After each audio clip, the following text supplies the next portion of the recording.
Hello friend, આજે હું તમારી સાથે શેર કરીશ ગોળવાળી કેરીની ચટણી. તો ચલો રેસીપી સ્ટાર્ટ કરીએ.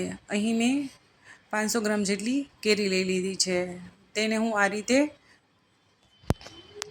છાલ ઉખેડી લઈશ અને છાલ ઉખેડી લીધા બાદ હું તેના આ રીતે નાના નાના પીસીસ કરી લઈશ.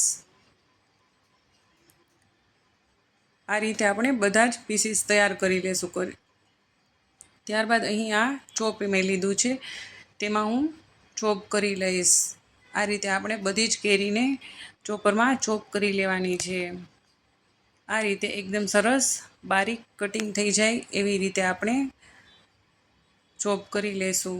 તો તમે જોઈ શકો છો અહીં એકદમ સરસ ઝીણું ઝીણું કટિંગ થઈ ગયું છે.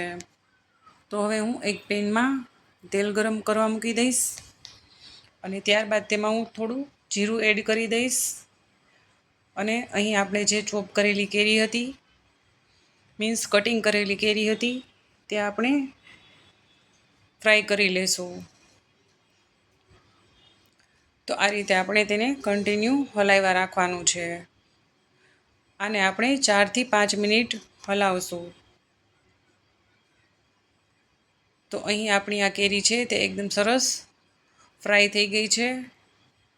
તો હવે આપણે તેમાં ગોળ એડ કરી દઈશું.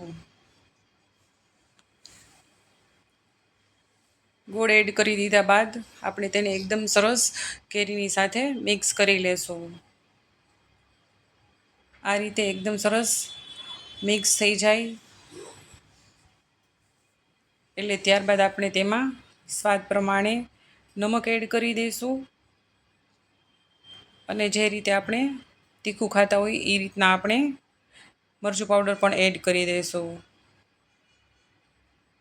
અને ત્યારબાદ આપણે તેને એકદમ સરસ મિક્સ કરી લેશું. તો અહીં આપણા મસાલા કેરી અને ગોળ સાથે મિક્સ થઈ ગયા છે. તો હવે આપણે તેને થોડી વાર માટે કન્ટિન્યુ આ રીતે ચલાવ્યા રાખશું જ્યાં સુધી ઘટ ન થઈ જાય.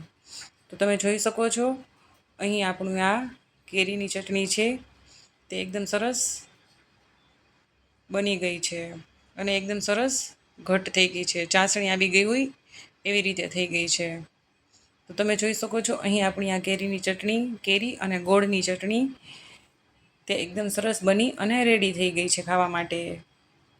જો તમને મારી આ રેસીપી પસંદ આવી હોય તો લાઈક અને સબસ્ક્રાઈબ જરૂરથી કરી દેજો. Bye bye. Thank you for watching.